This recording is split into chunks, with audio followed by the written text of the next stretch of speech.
Well, I guess talking about things I don't understand that have happened to me, I'm attracting, well, maybe not a lot of nuts on the planet. My dad put an ad in the paper around Halloween time years ago, asking if anybody had had a poltergeist or ghost experience. They could call the number. And he put our home phone number on it, and it was just before Halloween. I don't know if he timed it like that. I don't think so, but I just never know about my dad. But he, the phone would ring, and I picked it up at one time, and on the other end of the line there was ooh, ooh, and chains rattling, and I said, Dad, I believe it's for you. But I guess we didn't get too many nuts around the house with that one. Maybe he did. I don't know. But frequently when I'm out walking in the woods, I'll get a sense that there's another dimension going on there that I don't quite see, and I'll stop and see if I can see into other dimensions, just to see if it's possible.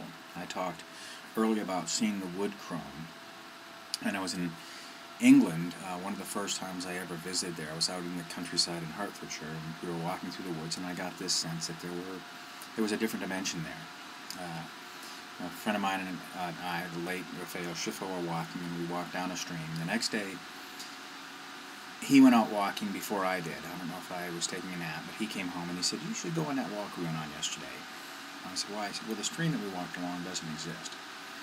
And that was interesting, so I walked back through the woods and found where the stream bed was. And I thought, well, I'm going to walk upstream and see if I can find out where the stream has gone, where it's been dammed off.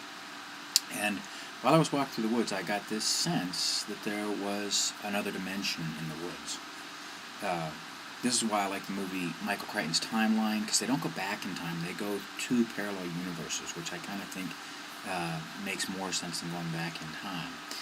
But I was going up the stream bed, and at one point a tree had fallen across the stream bed, so you had to climb over the log, and the log was about 4 feet off the ground, and as I was climbing over it, I put my hand on a branch on the other side to support myself as I got the rest of the way over, and the branch gave way, and I looked at the stream bed, which was mainly pebbles. There was no water, but wishing, boy, I wish there was some water there or something, because I thought, this is really going to hurt.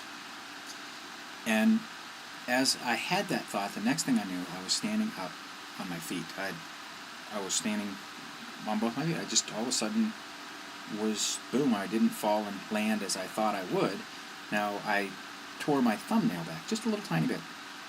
And I looked at it, and I thought, wait a minute, I'm going to look and see what actually happened here. What really happened? Because it actually felt that there was a presence on my shoulder that put me into a tuck that landed me on my feet. Now, I looked around, and I didn't see anybody. I never did find out why the stream bed died. Didn't get that far enough upstream. But again, it's one of those things that happened that I'm not sure how they happened, but I know that they did. So I'm just going to, it kind of formulates who I am. I kind of believe in things that a lot of people don't believe in, because there's things that happen that I don't understand.